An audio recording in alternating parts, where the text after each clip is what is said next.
रमेश काशीपुर गांव में अपनी पत्नी माला के साथ रहता था। उसे मजदूरी करके बहुत थोड़े पैसे मिलते, जिससे उसका मुश्किल से ही गुजारा हो पाता था। रमेश अपनी गरीबी से बहुत परेशान रहता था। उसकी पत्नी माला की भगवान शंकर पे बहुत आस्था थी। वो रोजाना भगवान शिव के मंदिर जाकर पूरी श्रद्धा से पूजा करती थी। एक दिन रमेश ने कहा, अरे माला, तेरे पूजा पाठ का कोई फायदा नहीं है। भगवान बड़ा कठोर है। आज तक हम गरीबी में दिन बिता रहे हैं, वो तेरी कभी भी नहीं सुनेगा। माला ने कहा, मुझे मेरे भोले भंडारी पर पूरा विश्वास है। वो हमारी परेशानियां एक दिन जरूर दूर करेंगे। रमेश ने कहा, चल देखता हूँ तेरा भगवान तेरी कब सुनता है। अभी काम ढूंढने जा रहा हूँ। माला को भगवान पर पूरा भरोसा था, पर रमेश को भगवान पर बिल्कुल भी विश्वास न था। एक दिन माला बोली, अब घर में कुछ भी नहीं बचा है, बस ये थोड़े ही चावल हैं। क्या तुम्हें कहीं काम मिला? रमेश बोला, कोई काम नहीं मिला। साहूकार के पास भी देने को कोई काम नहीं है। माला ने कहा, भगवान शंकर पर भरोसा रखो, वो हमें एक दिन इस मुसीबत से जरूर निकालेंगे। सावन के दिन चल रहे थे। माला रोज मंदिर जाकर शिवलिंग पर पूजा करती और सोमवार के व्रत भी रखती।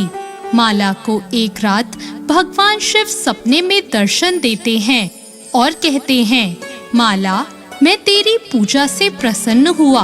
अब जल्द ही तेरे दुख दूर हो जाएंगे। माला सुबह उठती है और सपने वाली बात रमेश को बताती है। रमेश कहता है कि वो बस एक सपना था।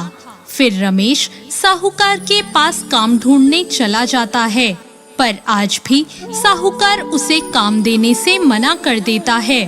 वो उदास होकर घर जा रहा होता है। तभी रास्ते में उसे पीछे से एक आवाज आती है, अरे सुनो तो, मैं तुमसे बात कर रहा हूँ। रमेश कहता है, जी बोलिए, क्या काम है? आदमी ने कहा, जब तुम साहूकार से काम मांग रहे थे, मैं वहीं था। क्या तुम मेरा एक काम करोगे? मैं बहुत बूढ़ा हो चुका हूँ। मैं सावन में हरिद्वार से कावड़ भरकर गंगा जल यहाँ बने शिवलिंग पर चढ़ाना चाहता था, पर मैं अब चल नहीं पाता। क्या तुम मेरे लिए हरिद्वार से गंगा जल भरकर कावड़ ले आओगे? मैं इस काम के पूरे 50,000 रुपए तुम्हें दूंगा। रमेश हैरान हो जाता है। उसने तो 50,000 कभी देखे भी नहीं थे। उसे रुपयों की बहुत जरूरत थी, इसलिए वो हाँ कर देता है। आदमी कहता है, ठीक है, ये कुछ पैसे रास्ते के लिए रखो और कल सुबह ही हरिद्वार के लिए निकल जाओ। रमेश घर आकर माला को सारी बात बताता है। माला खुश हो जाती है और रमेश के जाने की तैयारी करती है। रमेश कावड़ लेकर निकल जाता है।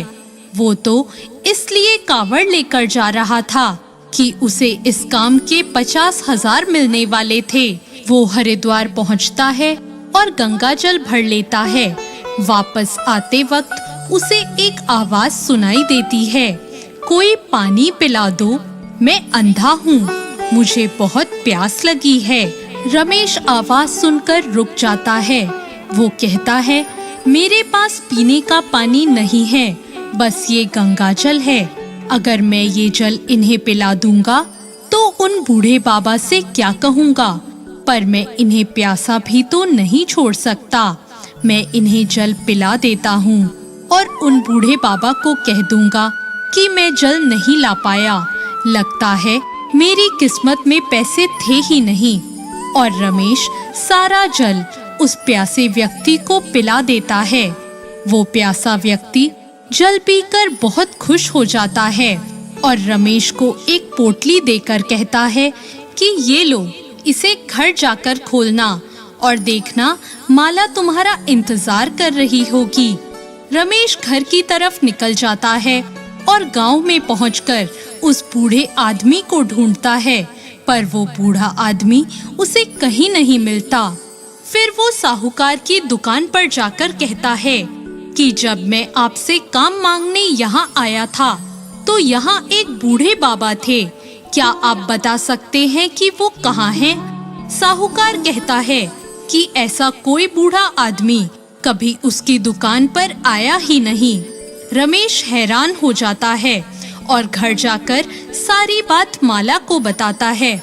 दोनों मिलकर उस पोटली को खोलते हैं तो देखते हैं उसमें पूरे 50,000 रुपए होते हैं।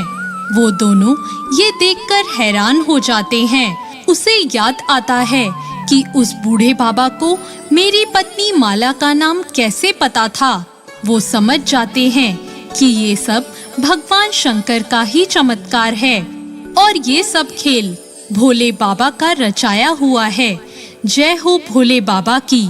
जैसे उनकी मदद की ऐसे सबकी करना। धन्यवाद।